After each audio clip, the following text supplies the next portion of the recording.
নমস্কাৰ মই নবজ দে এই মুহূৰ্তত এটা ভাল খবৰ লৈ আহিছো বহুত দিনৰ ভিডিঅ' প্ৰস্তুত কৰিছো বহুতে ৱেইট কৰিছিলে যে কেতিয়া ভিডিঅ' প্ৰস্তুত কৰিব বহুতে কমেন্টত মোক সুধি থাকে কিন্তু অৱশেষত এই ভিডিঅ' প্ৰস্তুত কৰিছো এটা 27 দিনৰ মূৰত ভিডিঅ' প্ৰস্তুত কৰিছো এটা ভাল খবৰ লৈ আহিছো শিক্ষামন্ত্ৰী মহোদয়ে শিক্ষামন্ত্ৰী পদ গ্ৰহণ কৰাৰ পিছতে আমাৰ মনটো ভাল লাগিছিলে কাৰণ শিক্ষামন্ত্ৰী পদ কেতিয়া গ্ৰহণ কৰিব এই সম্পৰ্কে আমি জানিব বিচাৰিছিলো অৱশেষত তেখেতে গ্ৰহণ কৰিলে আৰু গ্ৰহণ কৰি এটা ভাল খবৰ দিছে যে খবৰটো হৈছে 2027 চনৰ মাৰ্চ মাহলৈকে যিমান বিলাক পদ খালি হ'ব এলপি আৰু ইউপিৰ প্ৰায়বিলাক পদৰে বিজ্ঞাপন প্ৰকাশ কৰিব যথেষ্ট পদৰ হয়তো বিজ্ঞাপন প্ৰকাশ কৰাৰ সম্ভাৱনা আছে বহুতে সুধি আছিল যে বিজ্ঞাপনটো অলপ বেছি হলে ভাল কাৰণ কম পদৰ বিজ্ঞাপন প্ৰকাশ কৰাৰ কাৰণে এবাৰ বহু প্ৰাৰ্থী ৰৈ যাবলগীয়া হ'ল আৰু অভাৰলেপিং হোৱাৰ কাৰণে বহু প্ৰাৰ্থী ৰৈ যাবলগীয়া হ'ল কিন্তু এইবিলাকৰ ক্ষেত্ৰত আমি যেটো মাত মাতিম আপোনালোকে ধৈৰ্য ধৰক কাৰণ সময় আছে এতিয়াও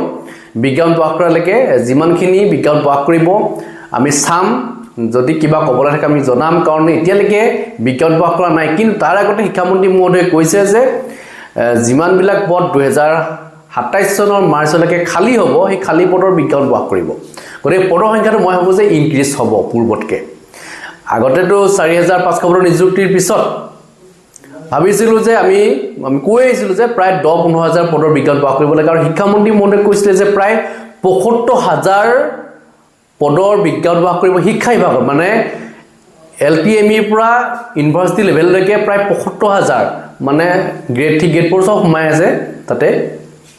মানে 75000 পদ খালি হৈ আছে শিক্ষা বিভাগতে গতিকে 75000 পদৰ যদি বিজ্ঞাপন প্ৰকাশ কৰিবলৈ হয় প্ৰায়বিলাক যিমান বিলাক ধক নিযুক্তি হ'বলগীয়া আছে প্ৰাৰ্থীয়ে পাবলগীয়া আছে যিবিলাক শিক্ষিত নিবনুৱা আছে টেট কোৱালিফাই হৈছে কোনোবাই নেট কোৱালিফাইড হৈ আছে কোনোবাই পিএইচডি কৰিছে কিবা কৰিছে বহুতেটো কোৱালিফাইড হৈ আছে তো তেতিয়া তেওঁলোকে মানে এতিয়াতে এলপিইউবিত 13টা পাৰ্টি বহুত আছে টেট কাম ৰিক্ৰুটমেন্ট টেষ্ট পাতিবলৈ বাকি আছে গতিকে এইবিলাক পৰীক্ষা তেওঁলোকে বহিব লাগিব আৰু প্ৰায়বিলাক প্ৰাৰ্থী যিবিলাক নেকি তেওঁ শিক্ষা বিভাগত তেওঁলোক জড়িত তেওঁলোকে চাকৰি পাবলৈ সক্ষম হ'ব 2027 চনৰ ভিতৰতে এই কাৰণে কৈছো কাৰণ শিক্ষামন্ত্ৰী মহোদয়ে কৈছিলে যে যথেষ্ট পদ এতিয়াও খালি হৈ আছে এলবিইউপিতে প্ৰায় 30000 টা পদ খালি হৈ আছে তাৰে হয়তো 20-25 হয়তো পদৰ বিজ্ঞাপন প্ৰকাশ কৰাৰ সম্ভাৱনা আছে কাৰণ বহুতখিনি পদ খালি হৈ আছে গতিকে এইখিনি পদৰ যদি বিজ্ঞাপন প্ৰকাশ কৰে 2027 চনৰ মাৰ্চলৈকে বহুত পদ খালি হৈ আছে আৰু কি কৰিছে অভাৰলেপিং হোৱাৰ কাৰণে সেই পদখিনিও আকৌ খালি হৈ থাকিলে সেই পদখিনিও পূৰণ কৰিব লাগিব গতিকে মই ভাবো যে যথেষ্ট পদ খালি হৈ আছে গতিকে সকলো পদৰ যদি বিজ্ঞাপন প্ৰকাশ কৰে শিক্ষা বিভাগে আমি এই ক্ষেত্ৰত গুৰুত্ব দিব লাগে আৰু শিক্ষামন্ত্ৰী মহোদয়ক আমি জনাব লাগে কথাবিলাক আমাৰ মনৰ কথাবিলাক জনাব লাগে কি হৈ আছে আসলে শিক্ষা বিভাগত নিকাভাৱে নিযুক্তি হৈছে নাই এই সম্পৰ্কত কথা ক'বলগীয়া আছে যিখিনি আপোনালোক ক'বলগীয়া আছে ক'ব কমেন্ট সেকশন জনাব কাৰণ আমি নিকা পৰ্যায়ৰ নিযুক্তি হতে বিচাৰিছো আমি মেৰিট লিষ্ট চাব পৰাকৈ আমি বিচাৰি আছো যে যিখন ফাইনেল মেৰিট লিষ্ট প্ৰকাশ কৰে আমি যাতে সকলোৱে চাব পাৰো আমি এই বিষয়টো কৈ আহিছিলো আগতে চাব পাৰিছিলে যে first provisional merit list second provisional merit list third provisional merit list fourth provisional merit list এনে ধৰণে প্ৰকাশ কৰি থাকে আগতে আৰু প্ৰত্যেকখন লিষ্ট আমি তন্নতনকৈ চাব পাৰিছিলো কাৰোবাৰ নাম ডাবল আহিছে নেকি হেতু আমি চাব পাৰিছিলো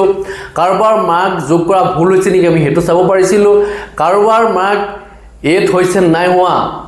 কালচাৰেল লেভেলত বা স্পৰ্টছ লেভেলত হেখিনি আমি চাব পাৰিছিলো কিন্তু আমি এতিয়া একো চাব পৰা নাই কোনে নিযুক্তি পালে আমি তাকো নাজানো আমাৰ ঘৰ চলতে যদি পায় আমি নিযুক্তি পোৱাৰ পিছত আমি গম পাম যে তেওঁ চাকৰি লাভ কৰিলে ক'ত লাভ কৰিলে বোলে এলপি স্কুলত বোলে এমই স্কুলত তেওঁ লাভ কৰিলে তেওঁ কেনেকৈ লাভ কৰিলে কি কথা আমি এই কথাবিলাক আমি জানিব নোৱাৰো কাৰণ আমি নাজানো যে তেওঁ এপ্লাই কৰিছিল নাই কৰা নাজানো যে তেওঁ মেৰিট লিষ্টত নাম আহিছিল নাই আহা কাৰণ আমি চাব নোৱাৰো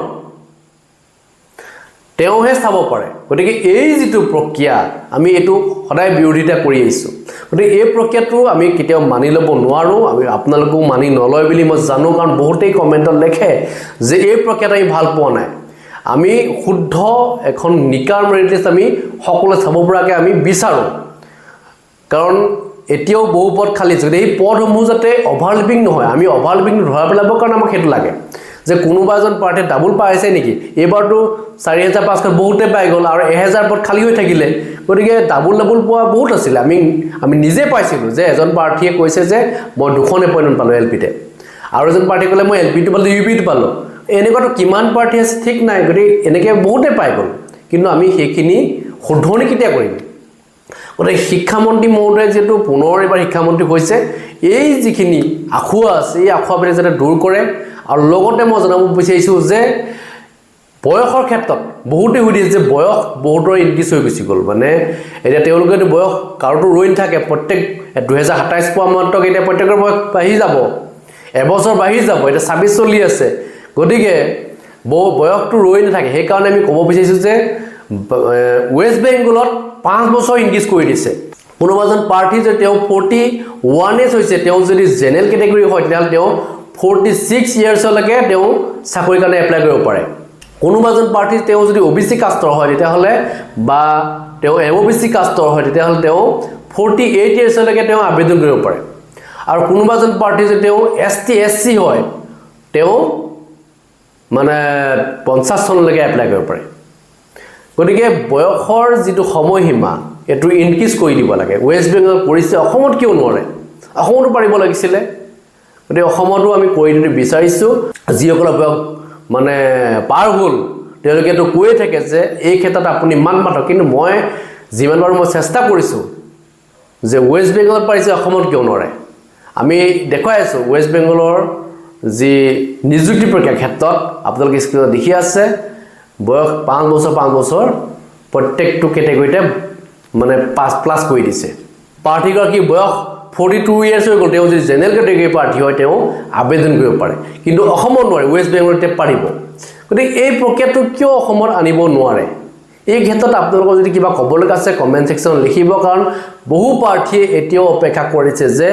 এইবাৰ আমি আবেদন কৰিবলৈ পাম বয়সৰ সময়সীমাটো ইনক্ৰিজ কৰি দিব লাগে গতিকে মানে বহু পাৰ্টি এই ক্ষেত্ৰত জনাই আছে আৰু মই এই ক্ষেত্ৰত কৈ আছোঁ যে সেইকেইজন পাৰ্টিক ন্যায় দিয়াটো উচিত বহুত বেছি হ'ব নালাগে ধৰক 5 বছৰ দিব নালাগে 3 বছৰ এটা দিয়ক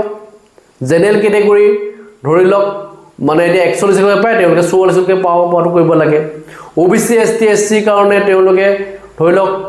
মানে 44 + 3 ইয়াৰ্ছ ধৰি লওক মানে 47 বছৰ বয়সলৈকে তেওঁলোকে যদি পাৰে ভাল হ'ব মানে এসটি এসসি খিনি কাৰণে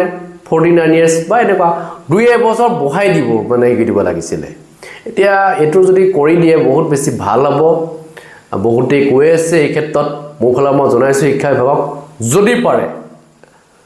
যদি অসম চৰকাৰ পাৰে কৰি দেখক এখিনি মোক ক'বলগীয়া আছে যদি কিবা ক'বলগা আছে নিশ্চয় কমেন্ট সেকশনত লিখিব ধন্যবাদ জয় ইতিমধ্যে কোট কিমান ভ্যাকেন্সি আছে আমাৰ হেতু শিক্ষা হেতু ডাটাৰ পৰা আমি পাইছো কিন্তু আমি এবাৰ বিজ্ঞাপন দিওতে আমি প্ৰসপেক্টিভলি দিয়াৰ ব্যৱস্থা কৰিম কাৰণ কেতিয়াবা আমি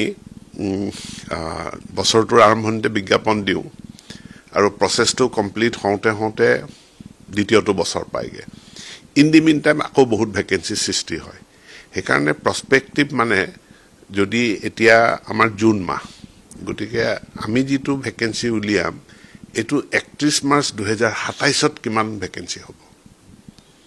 যাতে আমি স্যাচুৰেশন টু ভ্যাকেন্সি স্যাচুৰেশন টু আমি ভালকে এচিভ কৰিব পাৰো তাৰ কাৰণে আমি মাৰ্চ 31 মাৰ্চ 2027ত কিমান পদ খালি হ'ব তাৰ হিচাপ মই উলিয়াব দিছো কেতিয়াৰ ভিতৰত বিজ্ঞাপন সোনকালে মই মাত্ৰ দুদিন হৈছেহে দায়িত্ব লোৱা গতিকে কিন্তু কাম কাজ আৰম্ভ কৰিছো